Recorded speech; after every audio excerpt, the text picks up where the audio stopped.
دوستوں، مقبوضہ کشمیر کی صورتحال کا جائزہ لینے کے لیے اقوام متحدہ کی سلامتی کونسل کا اجلاس جمعے کو منعقد ہو رہا ہے۔ یہ اجلاس امریکہ کے شہر نیو یارک میں واقع اقوام متحدہ کے ہیڈ کوارٹر میں ہوگا۔ پاکستان کی قومی اسمبلی کی کشمیر کمیٹی کے چیئرمین سید طاہر امام نے بتایا کہ انہیں دفتر خارجہ کی جانب سے اس اجلاس کے انعقاد کے بارے میں اطلاع دی گئی ہے، تاہم پاکستانی دفتر خارجہ نے تاحال اس بارے میں کوئی بیان جاری نہیں کیا۔ واضح رہے کہ پاکستان کے وزیر خارجہ شاہ محمود قریشی نے منگل کو سلامتی کونسل کے صدر کے نام ایک تازہ خط لکھا تھا، جس میں انہوں نے استدعا کی تھی کہ انڈیا کے زیر انتظام کشمیر میں انڈین حکومت کے جارحانہ اقدامات پر نظر ڈالی جائے۔ پاکستان اس سے پہلے بھی اقوام متحدہ کی سلامتی کونسل کو اسی موضوع پر 2 خط لکھ چکا ہے۔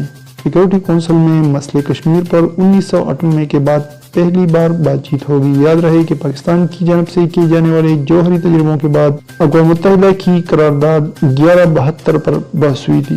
اس سے قبل روس کے سرکاری خبر رساں ادارے سپوتنک کے مطابق سیکورٹی کونسل کی صدر جولینا وندریکا نے صحافیوں سے بات چیت کرتے ہوئے بتایا کہ سیکورٹی کونسل کا اجلاس 16 اگست کو متوقع ہے۔ سیکورٹی کونسل کا اجلاس کس طرح منعقد ہوتا ہے اور اس میں صورتحال کو کیسے زیر بحث لایا جاتا ہے، اس پر اقوام متحدہ میں پاکستان کے سابق سفارتکاروں نے گفتگو کرتے ہوئے بتایا۔ اقوام متحدہ میں تعینات پاکستان کی سابق سفارتکار تسنیم اسلم کا کہنا ہے کہ ابھی یہ تفصیلات کونسل نے ہی بتانی ہے کہ یہ ایک بند کمرہ اجلاس ہوگا یا پھر اوپن سیشن ہوگا۔ ابھی یہ بھی دیکھنا ہے کہ کیا وہ پہلے غیر رسمی مشاورت کریں گے اور بعد میں اجلاس کریں گے۔ اب یہ ہو سکتا ہے کوئی پریس سٹیٹمنٹ جاری کر کے ہی کچھ تفصیلات بتائی جائیں۔ سابق سفارتکار شمشاد احمد خان کہتے ہیں کہ کونسل کے 5 بڑے پہلے بند کمرے میں اکٹھے ہوں گے اور صلاح مشورہ کریں گے کہ اس معاملے میں کیسے آگے بڑھنا ہے۔ پہلے نتیجے پر بات ہوگی، پھر بحث ہوگی۔ خفیہ طور پر 5 ممالک مل کر صلاح مشورہ کرتے ہیں کہ نتیجہ کیا نکلنا ہے۔